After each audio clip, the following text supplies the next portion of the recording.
Hey, I thought a Lollipop chainsaw review would be just the thing, because I bought it the other day, and it's pretty legitimate in my opinion, so thought I'd put up a review for the few people that watch my channel, so here we go. Starting with gameplay. Lollipop Chainsaw, as you probably know, is a game about a cheerleader slashing down zombies with a chainsaw. And the gameplay plays exactly how you think it would. You go through an extremely linear level, slash zombies as they appear, and that's pretty much the gameplay in a nutshell. To be fair, there are some other things you do, like a pretty cool sequence in my opinion where you plow over zombies in a tractor, zombie basketball, zombie baseball. There's a couple things that break it up, but for the most part you're just slashing zombies. One thing of note, at least I thought was important, was the difficulty. Facing zombies, I died I think 4 or 5 times over the course of 10 hours maybe of playing the game. I died 4 or 5 times from zombies. I played on medium difficulty or whatever it's called. And I died from failing QuickTime events about 10 times. So over double what I actually died from gameplay. And there was a single minigame in Stage 4 where you have to go up the side of a building, I think. I don't know what you're doing in the minigame. But the point is you gotta dodge obstacles. And it's a decently long minigame. Probably it'll take you a minute and a half, I don't know. 2 minutes. And you can't get hit by a single obstacle thing, or you will instantly die and have to restart the whole minigame. So, I died over 40 times from that minigame. 26 times the first time, 14 the next. So yeah. And then there was an achievement to get through the entire level, that entire minigame I mean, without ever shooting your gun to shoot out the obstacles out of the way. I died over 50 or 60 times. So my point here is, the gameplay was unbalanced in favor of minigames and QuickTime events rather than gameplay, but they're a lot harder than the regular game, and I thought that was I think that's really messed up. You're dying more from minigames than from the actual game. So I put that as a problem that knocked it down a little bit. So I gave it a 6.5 out of 10. I mean, it's okay, it works, and it's pretty fun for the short amount of time the game runs for. Next, I will talk about story, and as you can expect, it's not any masterpiece or anything, but gets the job done. For this game, I think it works. If the story was judged on its own, it'd be a pretty low rating. But just because this game, of what this game is, it actually works decently for this game. It's pretty funny at parts. It's definitely not the highlight of the show. I don't think anyone was expecting hardcore amazing story when they bought Lollipop Chainsaw. I really don't think anyone was expecting that. That's why I just gave it a 6.5 because it works for the game. Yeah. Characters. The characters in Lollipop Chainsaw I liked almost all of them a lot. They're one-dimensional, stereotypical characters, but it makes sense for them to be because it's meant to be a funny game. So yeah, it's kind of hard to explain their personalities just, off the top of my head. So, for example, there's a perverted Asian man, the extremely stereotypical, you know what I mean? I don't know if you know what I mean or not, but yeah. Characters were interesting, well done, one-dimensional, but really hilarious, I thought. That's why I gave them an 8 out of 10. Connected to the characters is their voice acting, which I thought the voice acting in this game was very well done. I was pretty impressed. One thing I should mention is I'm a fan of Tara Strong, who is the voice actress for the main cheerleader girl. You've probably seen her at some point. She's done everything from Ben 10, the main character on Ben 10, to Dill Pickles, to Timmy Turner, to Riku in Final Fantasy X. She's been in everything. I thought she did a fantastic job doing the main cheerleader. Just fantastic job being a ditzy cheerleader. It was almost perfect, I thought. The other voice actors don't really slack either, but I thought she was a highlight. I gave it a 9 out of 10. I didn't find like almost any problems with the voice acting at all. Next, we're going on to bosses. The bosses are really fun in this game, I think. With the exception, I think, of the first one, who just like screams, who screams things at the main character about, like, they scream at her, oh, you're a whore, and lots of other things that are way worse than that. That he just screams at for like 20 minutes, or, oh my god, it's really annoying.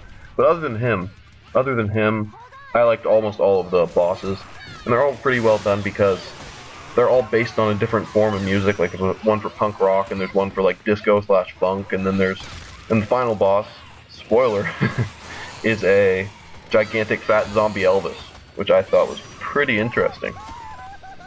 So yeah, I thought they did a good job with the bosses, I thought. Like, making them based off a type of music was a cool way to do it. 8.5 out of 10. The music in this game, which is my next thing, I thought was like, it's probably the best thing in this game, I would say. Yeah. It's got everything from like 80s pop music, like Hey Mickey and You Spin Me Right Round, all the way to stuff like hardcore metal, punk rock, and there's even Viking metal. Is Viking metal even a real genre? I don't know, but it's in there. It's definitely in there. And I really like it too. And you get to choose what music you play for each level. You choose like a playlist of 5 or 6 songs, I think it is. And you get to choose which ones play in each level, so I thought that was cool too. And yeah, overall, very good soundtrack. Very good, I think. There's like 60 or 70 songs, I'm not really sure. But yeah. Next is graphics. Graphics probably are the weakest thing in this whole game, but I don't think it really hurts the experience too much. This isn't, once again, not a game you're expecting hardcore graphics from. It's standard. You've probably heard of Unreal Engine 3. It's used for a lot of stuff. Like, I think Infinity Blade in the iPhone uses it. One thing I remember. Once again, it's just pretty average. I mean, it's not going to like burn your eyes out. It's so horrible, but it's not going to impress you either. I just gave it a 5.5 out of 10. I mean, not really much to say graphically. What's next? Camera. I had to put this one in special for this review because the camera, well, most of the time the camera's fine. It's like any other game. You can move it. Yeah, it works. But sometimes it's just absolutely retarded. I've never seen one like that, where it's like good half the time and really bad half the time. Sometimes, for whatever reason, the creators decided in certain areas, you can't move the camera. Can't do it. Some areas just, no, you can't move the camera. And they really thought that would be a good idea, I think, but no, bad idea. On top of that, sometimes when you're in corners, when you're like in a corner of the map or whatever, the game will go a little funny. Like the camera will get awkwardly like locked behind you when you're in the corner and you can't see anything. I'm gonna see if I can get an example of this from the game. I don't know if I'm gonna be able to, because it's like it only happens occasionally, because the camera's usually not bad. But yeah, sometimes it gets like locked awkwardly in the trees and you can't control it. Like, yeah. So final verdict, most of the time it's fine, but there's that 10-20% chance that it's going to get stupid. So yeah, I gave it a 6.5 out of 10. Replay value, I'm not going to give a actual score here, because it just depends on what you like as a gamer. If you're someone who generally plays a game and just beats the thing, you know what I mean? You go, play the campaign mode, beat it, and you're done.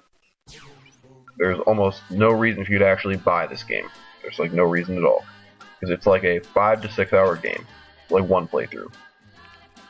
But if you like unlockables or getting high scores, that type of thing, I might suggest actually buying this one, because there are a lot of like unlockables and such. Yeah, there's quite a few, from costumes to music to there's other stuff that I'm forgetting. Concept art, all kinds of stuff. Basically what I'm saying is, if you want this to be a longer game, you can get some serious entertainment out of it. Because it's one of those games that's kind of meant for replaying on different difficulties, and yeah, and uploading your high scores online, and that kind of thing.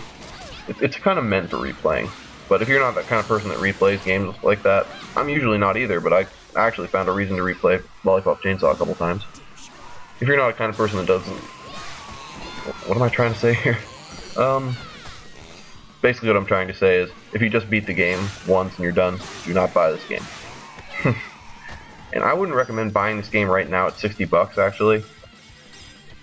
$60 might be a little steep for this. When it goes inevitably down to 30 or 40 in the coming, like, couple months, I would suggest buying it. I would. And if not, just give it a rent. I think this is definitely a game most people would at least salvage some enjoyment out of. You know, rent it over a weekend and have a little fun. That's one thing you got to keep into account when you're playing this game. It's just supposed to be, kind of nonsensical and fun. You can't really like be too harsh. Yeah. I'll go briefly into the humor here for a second. The humor, a lot of it's pretty like juvenile, but kind of funny. But sometimes it's so juvenile, I think it completely misses its mark, and I don't think it's funny at all. It really depends on it just really depends on the joke and all kinds of stuff. There were some genuinely funny moments in this game where I actually laughed and such, but there were some moments where I just kind of like cringed. I'm like, I can't believe they just like said that. So I'm not sure if other people will find it funny. I think some people will at least find it funny, at least in some parts. Had to talk about the humor there for a bit. So yeah, my final verdict on this game was a 7.5 out of 10. It's not like anything really special, but it's genuinely fun. What I like to say about this game is the mood of the game and the humor and such, they're pretty good, but the gameplay and graphics, that story, that kind of thing, pretty bad actually. Not bad, but mediocre. It's like a mediocre game in terms of gameplay, but it goes to slightly above average because of like the story, not the story, the mood. The mood and the humor and such. That's what I like to say about it. So yeah, that's my review. Look for some stuff on this channel in a couple days. I should be uploading a fail montage if I can get a couple more clips. I'm almost done. I got like two or 3 minutes. So yeah, look for that in the next couple days, and beyond that, I'm not really sure. So, yeah, it's been Godsmith3. I'm out.